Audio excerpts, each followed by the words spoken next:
While Americans are distracted by UFOs, something truly sinister is happening on the southern border. The Biden administration, and I cannot believe this, is selling off parts of the border wall. Trump ripped into Biden for what he described as, quote, an almost criminal act. Have a listen. We ordered an additional 200 miles of wall. It's very expensive, and now it's about double the price of what it would have been 6 years ago. And the administration is trying to sell it for 5 cents on the dollar, knowing that we're getting ready to put it up.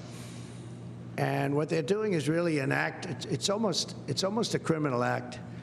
They know we're going to use it, and if we don't have it, we're going to have to rebuild it, and it'll cost double what it cost years ago.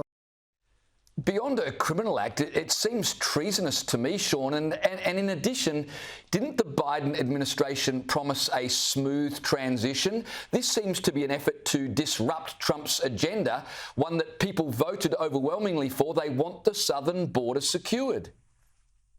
Yeah, this is a real slap in the face of the American people. Look, James, I was down at the southern border probably 4 weeks ago, and there were piles and piles of this wall material that they had been told was not to be touched starting at noon on January 20th, 2021, when Biden was sworn into office.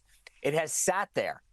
And now they're basically going to sell it for, as the president noted, pennies on the dollar, so that it has to be repurchased. And here's the most insulting part of it. You know, President Trump mentioned how much more expensive it's going to be. But it's because of the inflation that Biden caused that we're going to have to buy it again at a much steeper price. So they're selling it for pennies on the dollar.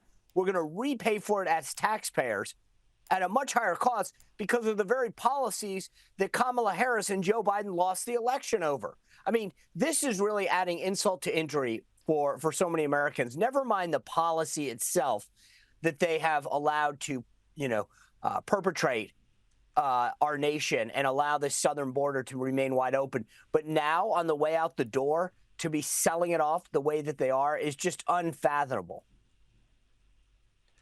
Yeah, I mean, you could not make this stuff up. This sort of behaviour should disqualify the Democrats ever getting back into office for a generation, I reckon. But, hey, James, a lot of people have commented. Yeah. No, you're absolutely right. But do you understand that an Australian television network, has asked more questions about this than the American media? There is zero curiosity about this in the American media. Where's the New York Times, the Washington Post, NBC asking Democratic lawmakers to be accountable for these decisions, to speak out against it? There's zero. Australian television has covered this issue more than American television. Well, it just seems so obvious, Sean. I mean, it's an obvious story for one, but it's also clearly outrageous. Why the lack of curiosity by the media in the US? Are they just a mouthpiece for the Democratic Party and that's the way it is? Or do they not think it's a problem that people are pouring over the border? I think it's more of the latter. They actually, I think, agree with this. They sort of don't want a southern border. They believe in an open borders policy. Despite the vast majority of the American people supporting President Trump on this issue. So I don't think they're covering it because they don't want to. They clearly, look, they'll cover everything the president says when it comes to deporting people in this country illegally. But when it comes to President Biden and his policy of not obeying the law and now selling off something that the American taxpayer has already paid for, not a peep. It's just extraordinary. Hey, a lot of people have commented just on another topic that really I find just shocking. People have commented on the way in which the left have fawned over Luigi Mangione, the alleged killer of a health insurance CEO. I want to play you Trump's take on this and ask you about the culture in the United States at the moment. Here's Trump. I think it's a terrible thing. I think it's really terrible that some people seem to admire him, like him. And I was happy to see that it wasn't specific to this gentleman that was killed. It's just an overall sickness as opposed to a specific sickness. That was a terrible thing. It was cold-blooded, just a cold-blooded, horrible killing. And how people can like this guy is That's a sickness, actually. Sean, I listened to that and I thought Trump's onto something here. The cheering for a murderer is not just an aberration. It's a symptom of a deeper, he called it a sickness that seems to be spreading and sadly to say, not just in the United States, but in the Western world. Yeah, and you referred to this at the beginning, James, but there are Democratic senators in the United States who are trying to explain this away. Elizabeth Warren from Massachusetts saying, well, when you push somebody that far, you got to expect these kind of things. No, you don't ever have to accept these things. You never, ever explain away cold-blooded killing, as President Trump noted. This is not, we should never normalize this.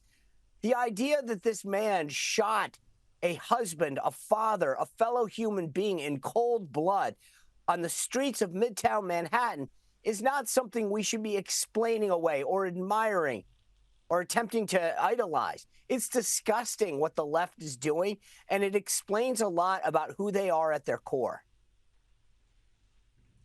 Yeah, sadly, it really does. Hey, before I let you go, I want to know what you thought of Joe Biden's comments overnight that Kamala Harris will remain a major player in US politics despite her humiliating defeat. Here's what Biden had to say. I knew what I was doing, asked her to be my vice president. I knew her. I knew of her. I knew about her. I knew her record. I trusted her. She always served this country with purpose and integrity, and she always will. And you're not going anywhere, kid, because we're not going to let you go. Not going anywhere.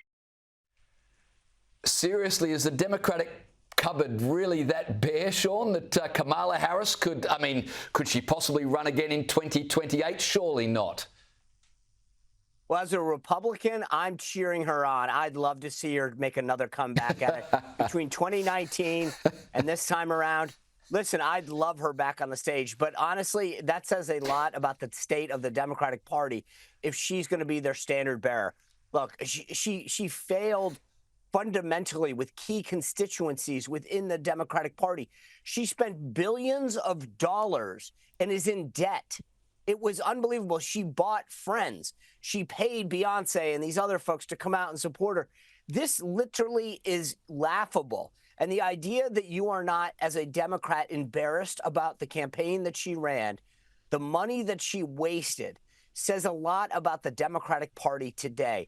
If I were them, I would ask her to go to California and never come back. I reckon that just as you're excited that she could be the next candidate, I reckon J.D. Vance would love her to be the Democratic candidate as well, would guarantee he'll succeed Trump. Hey, thanks for your time tonight, Sean. Always a pleasure to speak to you. Always a pleasure, James. Merry Christmas if I don't see you again.